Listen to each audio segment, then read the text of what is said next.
उनका सर्टिफिकेट बांटते हैं कि ये सेकुलर है, ये कम्युनल है, ये बी टीम है, वो फुला टीम है। हम कांग्रेस से और ये तमाम नाम निहाद सेकुलर पार्टी से कहना चाहेंगे कि कभी अपने गिरबान में झांक कर देख लो। तुम्हारी तारीख भरी पड़ी हुई है कि तुमने कैसे कैसे धोखे दिए। की आजादी का अमृत उत्सव मना रहे हैं, मुसलमान दिखते हैं कि जिन्नावादी है, तुम क्या गोडसेवादी हो? हम पूछ रहे हैं, सवालात उठा रहे हैं। यूनिफॉर्म सिविल की यकसा सिविल कोड की बात करती है। आप बताइए, क्या एक डायरेक्टिव प्रिंसिपल आर्टिकल 25 और आर्टिकल 29 का फंडामेंटल राइट छीन सकता? नहीं छीन सकता। Right to culture unfettered fundamental right है मेरे लिए। यकीनन मैं मुसलमान हूं और भारत का नागरिक हूं। जिस तरह नरेंद्र मोदी हिंदू है और भारत के नागरिक है, मैं भी मुसलमान हूं और भारत का नागरिक हूं।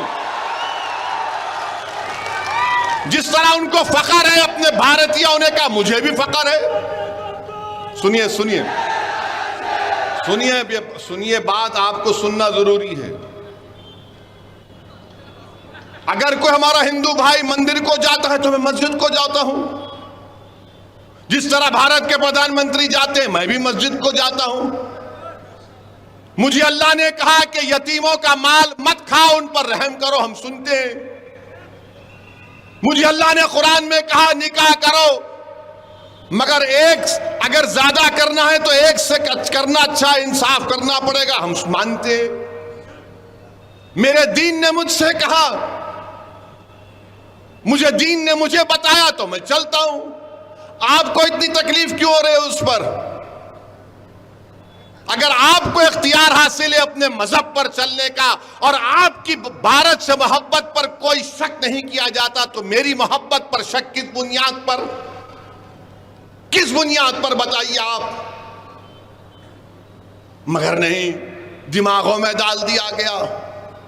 अरे भाई साहब, इस देश की खूबसूरती इसका प्लुरलिज्म है, इसका सेकुलरिज्म है। अब देश के प्रधानमंत्री, एक घर में दो कानून, कैसे प्रधानमंत्री? हर रियासत का, स्टेट का सीआरपीसी अलग है। आपको पता है? नहीं मालूम मुझे। सीआरपीसी अलग है, अलग कानून है। बाज स्टेट में आपको बेल का कानून मुख्तलिफ है। मगर देश के प्रधानमंत्री बोल दिए और पूरे बीजेपी के लोग थालियां।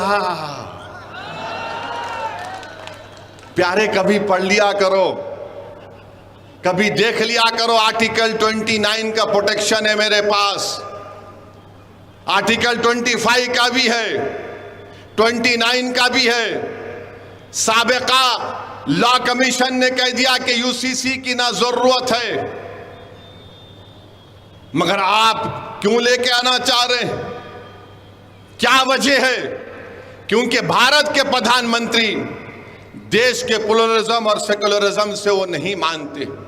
भारत के प्रधानमंत्री सब चीज को एक करना चाहते हैं। भारत का एक ही रंग, एक ही समुदाय, एक ही मजहब, एक ही जबान, एक ही कल्चर, हर चीज। अब तो एक फर्टिलाइजर भी करना चाहते हैं।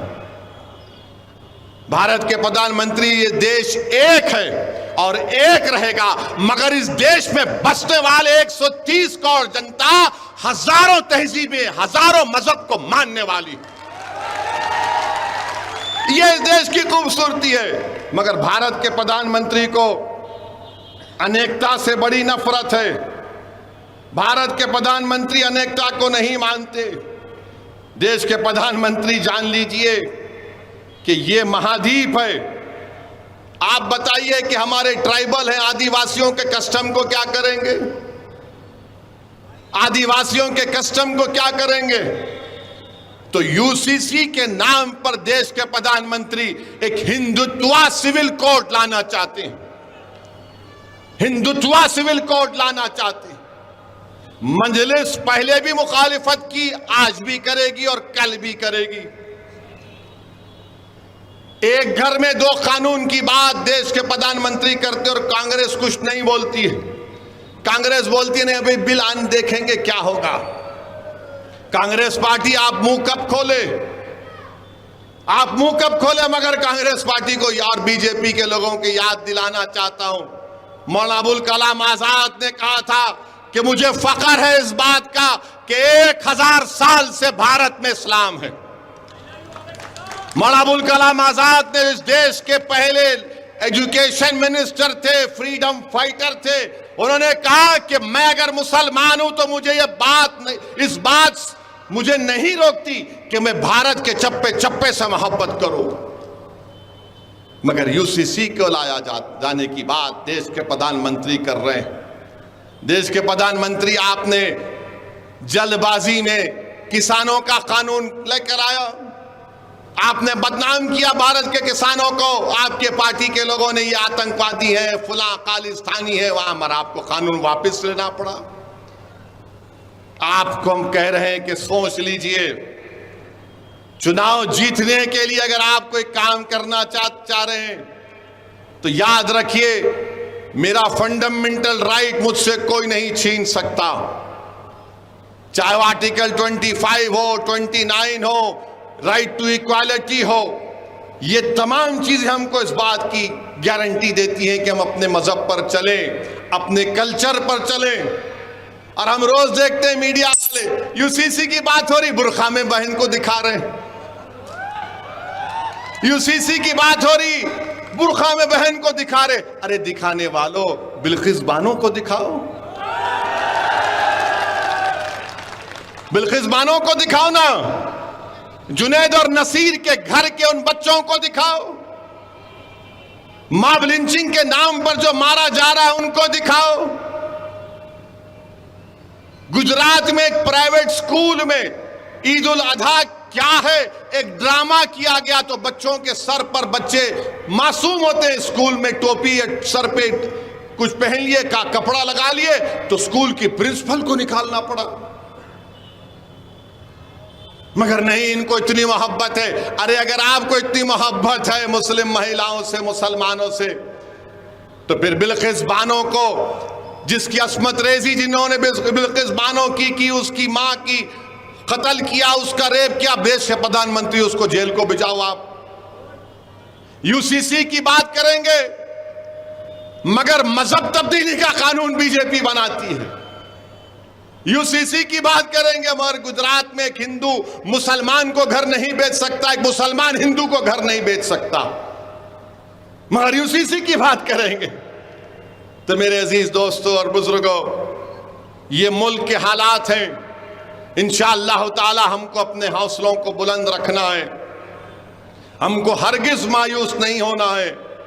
मगर मैं आपसे फिर से कह रहा हूं कि अगर आज से 60 साल, आज से अगर 70 साल पहले हमारे बुजुर्गों ने मुसलमानों की सियासी लीडरशिप पर काम किया होता तो आज ये दिन देखना नहीं पड़ता। अगर आज आप रो रहे हैं कि बाबरी मस्जिद शहीद कर दी गई, बाबरी मस्जिद चली गई, अगर आज आप रो रहे हैं कि फसादात और जुनैद और नसीर को मार दिया गया, अगर आज आप कह रहे हैं कि यूसीसी के बाद, अरे फिर 70 साल पहले यह फैसला क्यों लिया गया था कि भारत की राजनीति में मुसलमानों की कोई सियासी लीडरशिप नहीं होगी? क्यों लिया था? किसने लिया था? बताओ, लेने वालों बताओ, तुमने फैसला क्यों लिया था? अगर आज तुम वो फैसला नहीं लेते तो भारत के मुसलमानों की एक सियासी लीडरशिप होती। ना तुम सियासी लीडर बने, ना तुम किसी को बनने देना चाहते हो। तुम यही समझते रहे कि नहीं ये सेकुलर है। अरे कौन सेकुलर है? बताओ मुझे, बताओ सेकुलरिज्म के माने क्या है? जो संविधान में सेकुलरिज्म लिखा हुआ है मैं मानता हूं और मानता रहूंगा, मगर जो सियासी सेकुलरिज्म है वो ठगने के लिए इस्तेमाल होता है, धोखा देने के लिए इस्तेमाल होता है। आज आप बताइए कि आज हिंदुस्तान टाइम्स अखबार की रिपोर्ट है, देश के प्रधानमंत्री अशोक गहलोत को उस रिपोर्ट को पढ़ना चाहिए कि जो मुसलमानों में अपर कास्ट हैं उनकी हालत हमारे हिंदू ओबीसी से भी कम है, उनकी हालत हिंदू ओबीसी से कम है। मगर आज वो लोग आएंगे, चुनाव जैसा आएगा तो बोलेंगे नहीं ओवैसी सिर्फ जज्बाती तकरीर करता है। अरे मैं तकरीर करता हूं तो फैक्ट सामने रखता हूं, सच्चाई को सामने रखता हूं, मगर आप सिर्फ अपने फायदे के लिए गुलामी करते हैं। मैं अपने फायदे के लिए नहीं लड़ रहा हूं, मैं मजलूमों के फायदे के लिए लड़ रहा हूं।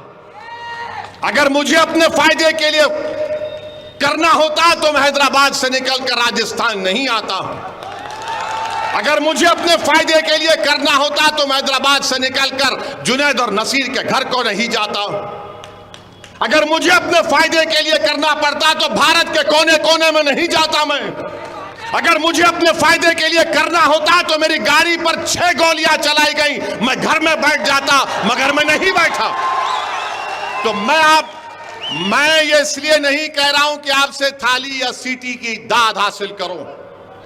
मैं तुम्हारे थालियों का तारीफ का मोहताज नहीं हूं, मैं अल्लाह का मोहताज था और अल्लाह का मोहताज रहूंगा। मैं आपको सिर्फ ये बता रहा हूं, मैं बता रहा हूं कि फर्क को महसूस करो, तुम फर्क को महसूस करो। नौजवानों, मुस्तकबिल तुम्हारा है, मुस्तकबिल आपका है। हमारे नौजवान बेटियों का, बेटों का मुस्तकबिल है। जो लोग 60 साल के हो गए उनका मुस्तकबिल नहीं है। जो 18 साल के हैं, 22 साल के, 25 साल के, कल तुम भारत को लेकर आगे बढ़ोगे। भारत के फैसले तुम्हारे कंधों पर रख कर जाएंगे। अगर तुम तैयार नहीं होगे तो फिर क्या होगा? तुम सिर्फ अगर थाली मारोगे और सेकुलरिज्म के नाम पर कोई मौलाना मस्जिद में बोल देंगे चुनाव आ रहे हैं, सेकुलर पार्टी को वोट दे दो। उसके बाद क्या होता है? चुनाव हो जाते और जुल्म जारी रहता, जुल्म खत्म नहीं होता, नाइंसाफी खत्म नहीं होती। अरे 75 साल हो गए देश को आजाद होकर। भारत को अगर ताकतवर बनाना है तो भारत में सबसे कमजोर दलितों के बाद अगर कोई है तो मुसलमान है। भारत सुपर पावर उसी वक्त बनेगा जब कमजोर ताकतवर बनेगा और मुसलमान और दलित आदिवासी ताकतवर बनेंगे। वो कब होगा? जज्बाती तकरीर से नहीं, थालियों से नहीं। जब तुम अपने दिलो दिमाग में इस बात को ठान लोगे कि चाहे कुछ भी हो जाए, अब मैं अपनी लीडरशिप को बनाऊंगा, मैं हारने से नहीं डरूंगा, मैं लड़ूंगा और कामयाब होऊंगा। अगर तुम हारने से डरोगे तो जिंदगी में तुम कभी कामयाब नहीं हो सकोगे। मैं अपनी जिंदगी का तजुर्बा तुम्हारे सामने रख रहा हूं। तुम हारने से डरना छोड़ दो। तुम हार को अपनी हार मत मानो, बल्कि कहो कि मुझे आगे बढ़ना। मेरे अजीज दोस्तों, बुजुर्गों, ये दुनिया में हम अगर हारेंगे तो आखिरत में तो कामयाब होंगे ना। अगर तुम हार के डर से बैठ जाओगे तो फिर कामयाबी तुम्हारे कदम को नहीं चूमेगी। अरे बहादुर वो लोग हैं जो नतीजे की फिक्र नहीं करते, मंजिल पर नजर रखकर जद्दोजहद करते। आपको अपनी सियासी लीडरशिप बनाना है। एक मजलिस का जलसा जयपुर में नहीं होने के लिए पूरी अशोक गहलोत की सरकार परेशान हो जाती है। मुझे उसकी फिक्र नहीं है कि जलसा यहां पर हुआ, और भी होंगे, और भी होंगे, मैं आऊंगा। मेरा कोई काम नहीं है सिवाय मजलिस के काम करने के। मेरे अजीज दोस्तों और बुजुर्गों, कांग्रेस के लोग बड़ी बड़ी बातें कर रहे हैं, वो ऐसा ऐलान कर दिए, वो फुला कर दिए। अरे भाई साहब, क्या हमको नजर नहीं आता कि आपके पार्टी में क्या हो रहा है? आपकी पार्टी में कितने लोग तैयार बैठे हैं? आप ही के घर में कितने लोग मौके के इंतजार में हैं? हमसे भी बात करते हैं, हमने कहा अभी रुक जाइए, टाइम पर बताएंगे। मगर मेरे अजीज दोस्तों और बुजुर्गों, यकीनन इस मुल्क में फिरका परस्ती को रोकना है। यकीनन देश के इस सेकुलरिज्म को, इसकी खूबसूरती को, अनेकता को बरकरार रखना है। मगर ये जिम्मेदारी सिर्फ हम मुसलमानों की नहीं।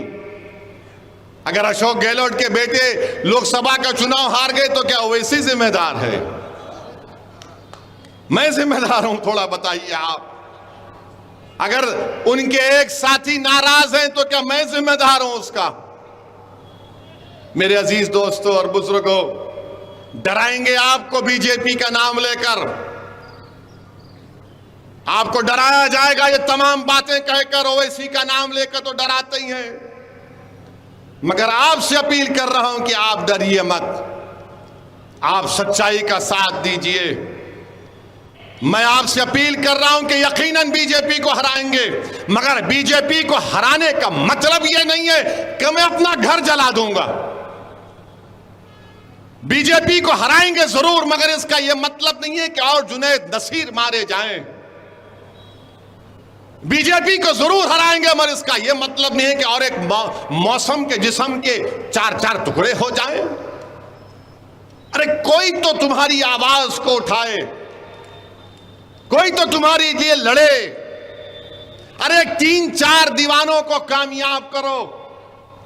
भारत की पार्लियामेंट में 540 एमपी हैं, मजलिस के सिर्फ 2 हैं, मगर जब इन दोनों में से कोई एक खड़ा हो जाता है तो गरीबों को और मजलूमों को लगता है कि अब सुनना पड़ेगा कि 6 मिनट में क्या जलजला आने वाला है।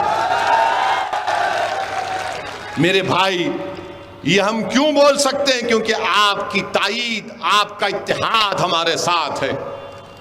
इसीलिए मेरी आपसे गुजारिश है, बिलखुसूस नौजवानों से गुजारिश है कि आप फैसला करो, अच्छा फैसला लो। आप, हम राजस्थान में आए हैं और आते रहेंगे।